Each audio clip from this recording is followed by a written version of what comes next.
আসসালামু আলাইকুম। সবাইকে স্বাগত জানাচ্ছি আমি নাইম ফাথম মুবিন। শুরুতে সংবাদ শিরোনাম। বাংলাদেশের সর্বশেষ গুরুত্বপূর্ণ আপডেট সংবাদে আপনাকে স্বাগত। শুরুতেই সংবাদ শিরোনাম, পরে বিস্তারিত। প্রথমেই জানাবো, জুলাই স্মৃতিস্তম্ভে আগুন, সাবেক আওয়ামী লীগের ছাত্রলীগ নেতা গ্রেপ্তার। খাগড়াছড়ি সরকারি কলেজ প্রাঙ্গণে নির্মিত জুলাই স্মৃতিস্তম্ভে অগ্নিসংযোগের ঘটনা ঘটেছে। এই ঘটনায় অভিযান চালিয়ে ছাত্রলীগের খাগড়াছড়ি জেলা শাখার সাবেক সহসভাপতি নুরুল আলম রনিকে গ্রেপ্তার করেছে পুলিশ। আজ ৯টার দিকে এই ঘটনা ঘটে। আজ দুপুরে তাকে আদালতে পাঠানো হয়েছে। এরপর তাকে জেল হাজতে পাঠানোর জন্য নির্দেশ দিয়েছে আদালত। এবারে জানাবো, খামেনির শেষ বিদায় জনস্রোত। ইরানের সর্বোচ্চ ধর্মী নেতা আয়াতুল্লাহ আলী খামেনির অন্ত্যেষ্টিক্রিয়া আনুষ্ঠানিকতা শুরু হয়েছে। স্থানীয় সময় আজ সকালে তেহরানে ইমাম খোমেনি মুসল্লায় মসজিদ কমপ্লেক্সে এই অনুষ্ঠান শুরু হয়েছে। রাষ্ট্রত্ব সংবাদ মাধ্যম তাসনিম নিউজ লিখেছে, মুসল্লার দরজা খোলার কয়েক ঘন্টা আগে সেখানে এসে পৌঁছান ইরানের বিভিন্ন প্রান্ত থেকে আসা কোটি কোটি মানুষ। সেখানে বাংলাদেশের মানুষও অবস্থান করছে। এবারে জানাবো, ব্যারিস্টার ফুয়াদকে ক্ষমা চাইতে আইনি নোটিশ। ঢাকা বিশ্ববিদ্যালয় নিয়ে মানহানিকর ও আপত্তিকর বক্তব্য দেওয়ার অভিযোগে ঢাকা বিশ্ববিদ্যালয় ঢাবির পক্ষ থেকে আমার বাংলাদেশ পার্টি এবি পার্টির ব্যারিস্টার আসাদুর জামান ফুয়াদকে ক্ষমা চাইতে আইনি নোটিশ দেয়া হয়েছে। এদিকে জাতীয় পতাকায় কালেমা যুক্ত করে বিক্রি, গ্রেপ্তার ২। নারায়ণগঞ্জের সিদ্ধিরগঞ্জে জাতীয় পতাকার সঙ্গে আরবি অক্ষরে কালেমা যুক্ত করে অনলাইনে বিক্রির অভিযোগে সন্দেহভাজন ২ ব্যক্তিকে গ্রেপ্তার করেছে পুলিশ। আজ তাদের আটক করা হয়। পরে দুপুরে গ্রেপ্তার দেখে আদালতে পাঠানো হয়েছে। এরপর জানাবো, বিএসএফ এর পুশিন ঠেকিয়ে দিল বাংলাদেশের দেশপ্রেমিক বিজিবি এবং গ্রামবাসীরা। আবারও চাঁপাইনবাবগঞ্জের শিবগঞ্জ সীমান্তে আবারও ভারতীয় সীমান্তরক্ষী বাহিনী বিএসএফ এর পুশিনের চেষ্টা প্রতিহত করেছে বিজিবি। এর সময় বিজিবির সঙ্গে স্থানীয়রা যোগদান করেছিল। দ্রুত নজরদারি এবং সতর্ক অবস্থানের কারণে পুশিনের পরিকল্পনা সম্পূর্ণ ব্যর্থ হয়ে গেছে। এবং সর্বশেষ জানাবো, ভারতের অরুণাচলে ঢুকে পড়েছে চীনের সেনাবাহিনী, বিপদে ভারতের হিন্দুত্ববাদীরা। আবারও ভারতের হিন্দুত্ববাদীদের বিরুদ্ধে নতুন করে ভয়াবহ কার্যক্রম শুরু করেছে চীনের পিপুলস লিবারেশন আর্মি। তারা জানিয়েছে যে ভারতের হিন্দুত্ববাদীদের কোনোভাবেই ছাড় দেওয়া হবে না। তাই ভারতের এই হিন্দুত্ববাদীদের বিরুদ্ধে ব্যাপক কার্যক্রম চালানো হয়েছে। ইতিমধ্যে বিষয়গুলো নিয়ে নতুন করে এক ভয়াবহ সমস্যার মুখোমুখি হয়েছে ভারত। নতুন করে তাদের অরুণাচল প্রদেশ থেকে জমি দখল করে নিচ্ছে চীনের সেনারা বলে জানিয়েছে বিভিন্ন গণমাধ্যম। প্রিয় দর্শক, এতক্ষণ শুনছিলেন সংবাদ শিরোনাম, এবারে বিস্তারিত। তবে তার আগে বন্ধুরা, অনুরোধ থাকবে এই সংবাদটিতে একটি লাইক দিন। এই চ্যানেলে আপনি নতুন হয়ে থাকলে আমাদের সংবাদটি দেখতে দেখতে চ্যানেলটি সাবস্ক্রাইব করে রাখুন। কমেন্ট করে বন্ধুরা আপনার মূল্যবান মতামত জানিয়ে দিন আপনি বিশ্বের কোন দেশ থেকে বা বাংলাদেশের কোন স্থান থেকে আমাদের সংবাদটি দেখছেন এবং শুনছেন। আর বন্ধুরা, সংবাদটি আপনার সোশ্যাল মিডিয়া ফেসবুকে শেয়ার করে বন্ধুদেরও দেখার সুযোগ করে দিন।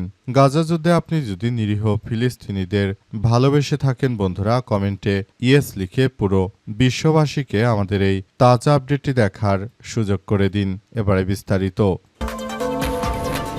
জাতীয় পতাকায় কালেমা যুক্ত করে বিক্রি, গ্রেপ্তার ২। নারায়ণগঞ্জের সিদ্ধিরগঞ্জে জাতীয় পতাকার সঙ্গে আরবি অক্ষরে কালেমা যুক্ত করে অনলাইনে বিক্রির অভিযোগে সন্দেহভাজন ২ ব্যক্তিকে গ্রেপ্তার করেছে পুলিশ। আজ রাতে তাদের আটক করা হয়। পরে দুপুরে গ্রেপ্তার দেখে আদালতে পাঠানো হয়েছে। গ্রেপ্তারকৃত ২ জন হলেন ব্রাহ্মণবাড়িয়া সরাইল উপজেলার মাওলানা এরশাদ আলীর ছেলে মোহাম্মদ নিয়ামকুল্লাহ ২৫ এবং শেরপুর সদর উপজেলার চানমিয়ার ছেলে সিদ্দিক ২৬। পুলিশ সূত্র থেকে জানা গেছে যে নাসিকের ২ নম্বর ওয়ার্ডের মিতালি মার্কেট এলাকায় তারা আরবি অক্ষরে কালেমা লেখা পতাকা তৈরি করে অনলাইন প্ল্যাটফর্মে বিক্রির জন্য তারা পেজ খুলে সেগুলো বিক্রি করেছিলেন। সম্প্রতি সিদ্ধিরগঞ্জ সহ দেশের বিভিন্ন এলাকায় তাদের তৈরি এই ধরনের পতাকা উঠতে দেখা যাওয়ায় সন্দেহভাজন হিসেবে তাদের আটক করা হয়েছে। বিষয়টি নিশ্চিত করে সিদ্ধিরগঞ্জ থানার ভারপ্রাপ্ত কর্মকর্তা ওসি মোহাম্মদ এমদাদুল হক বলেছেন, জাতীয় পতাকাকে বিকৃত করে কালেমা যুক্ত করে তৈরি করা পতাকা অনলাইন অনলাইনে পেজের মাধ্যমে বিক্রি করা হচ্ছিল। এই কার্যক্রমের পেছনে কোনো উদ্দেশ্য রয়েছে কিনা সে বিষয়টি খতিয়ে দেখা হচ্ছে। পুলিশের সদস্যরা আরও জানিয়েছে যে যদি এই ধরনের কোনো ঘটনা বা কোনো নাশকতামূলক কার্যক্রম আসলে কেউ চালাতে চায়, তারা আইন শৃঙ্খলা রক্ষাকারী বাহিনীর সদস্যদের হাত থেকে কোনোভাবেই বাঁচতে পারবে না। বেশ কয়েকদিন ধরে দেশের বিভিন্ন জায়গায় দেখা যাচ্ছে যে কালেমার পতাকা এভাবে রাস্তাঘাট, দোকানপাট, ব্রিজ সংলগ্ন বিভিন্ন জায়গায় তারা উড়াচ্ছে। এসব কালেমার পতাকা আসলে এভাবে উড়ানোর ফলে মূলত নতুন করে তারা এক ধরনের চরম আতঙ্কের মধ্যে পড়েছে, কারণ যুক্তরাষ্ট্র এই নিষিদ্ধ কোনো সংগঠনের সঙ্গে এগুলোর যোগ সাজেশ রয়েছে। সেসব বিষয়গুলো জানার পর আসলে নতুন করে এই ঘটনাগুলো ঘটতে পারে এমন তথ্যই আসলে সামনে আসছে বারবার। বিএসএফের পুশিন ঠেকিয়ে দিল বিজিবি। চাঁপাইনবাবগঞ্জের শিবগঞ্জ সীমান্তে আবারও ভারতীয় সীমান্তরক্ষী বাহিনী বিএসএফের অবৈধভাবে পুশিন ঠেকিয়ে দিয়েছে Bangladesh border guard of Bangladesh বিজিবির সদস্যরা। তারা রাতের অন্ধকারে লাইট বন্ধ করে তারপর ভারতের নাগরিকদের ধরে ধরে বাংলাদেশের মধ্যে ঢুকিয়ে দেওয়ার যে অবৈধ চেষ্টা করেছিল, সেই অবৈধ চেষ্টাকে পুরোপুরি প্রতিহত করে দেওয়া হয়েছে। বলা হয়েছে যে যাতে করে এই ধরনের কোনো সন্ত্রাসী কার্যক্রম তারা চালাতে না পারে, সেজন্য ইতিমধ্যে বিষয়গুলো নিয়ে সবাইকে খুবই গুরুত্ব সহকারে কার্যক্রম চালাতে হচ্ছে। সবাইকে বিষয়গুলো নিয়ে অত্যন্ত গুরুত্ব সহকারে কার্যক্রম চালিয়ে যাওয়ার ব্যাপারে আসলে কাজ করা হচ্ছে এবং বলা হয়েছে যেন ভবিষ্যতে আর এই ধরনের কোনো ঘটনা কেউ ঘটাতে না পারে, সেজন্য সীমান্তে বিজিবি এবং এলাকাবাসীরা তারা পুরোদমে সেখানে পাহারায় রয়েছে। ভারতের হিন্দুত্ববাদীরা যতই বাংলাদেশকে অস্থিতিশীল করতে চাক না কেন, বাংলাদেশের বিজিবির সদস্য এবং বাংলাদেশের যারা দেশপ্রেমিক জনগণ সীমান্তবাসী রয়েছে, তারা ভারতের হিন্দুত্ববাদীর এই সন্ত্রাসীদের কার্যক্রম আসলে কোনোভাবেই চলতে দেবে না। পুরোপুরি তারা সক্রিয় অবস্থানে রয়েছে। এই ঘটনাগুলো সবার জন্য অত্যন্ত গুরুত্ব সহকারে দেখভাল করতে হচ্ছে। ঢাকা বিশ্ববিদ্যালয়ে নিয়ে বিতর্কিত মন্তব্য করার পর ব্যারিস্টার আসাদুজ্জামান ফুয়াদকে ক্ষমা চাওয়ার জন্য আলটিমেটাম দেওয়া হয়েছে। আজ আদালত থেকে তাকে ক্ষমা চাওয়ার জন্য এই নির্দেশনা জারি করা হয়েছে। জানা গেছে তিনি বিভিন্ন বিষয় নিয়ে বিতর্কিত মন্তব্য করার কারণে বরং তার বিরুদ্ধে এই ধরনের কার্যক্রম চালানো হচ্ছে।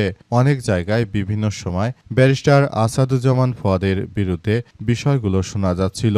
এ কারণে ব্যারিস্টার আসাদুজ্জামান ফুয়াদের বিরুদ্ধে বিএনপি উঠে পড়ে লেগেছে। বিএনপির নেতৃত্ববৃন্দরা ব্যারিস্টার আসাদুজ্জামান ফুয়াদের বিরুদ্ধে তারা কার্যক্রম চালানোর কথা বলেছে এবং তারা আদালতে গিয়ে মানহানিকর মামলা দিয়েছে। এই ঘটনায় ব্যারিস্টার আসাদুজ্জামান ফুয়াদ তিনি মূলত নতুন করে আবারও ফেঁসে গেছেন। তিনি এখন চাইলেও কোনো কিছু করতে পারছেন না। তিনি মূলত যেভাবে বক্তব্য দিয়েছেন তাতে করে বিএনপির নেতৃত্ববৃন্দরা তারা চরমভাবে তার উপর রাগান্বিত হয়েছে। এ কারণে তিনি মূলত নতুন করে বিষয়গুলো নিয়ে খুবই ভয়াবহ এক পরিস্থিতির মুখোমুখি হয়েছেন। তাকে ক্ষতিপূরণ দিতে হবে, পাশাপাশি তিনি যেন ভবিষ্যতে আর এই ধরনের কোনো কার্যক্রম না করেন সে বিষয়গুলোকে খুবই গুরুত্ব সহকারে দেখতে হবে। তা না হলে নতুন করে আবারও সেটি আসলে বলা হয়েছে নতুন করে ব্যারিস্টার আসাদুজ্জামান ফুয়াদ তিনি যেন আর এই ধরনের কোনো আলাপ আলোচনা না করেন, সেজন্য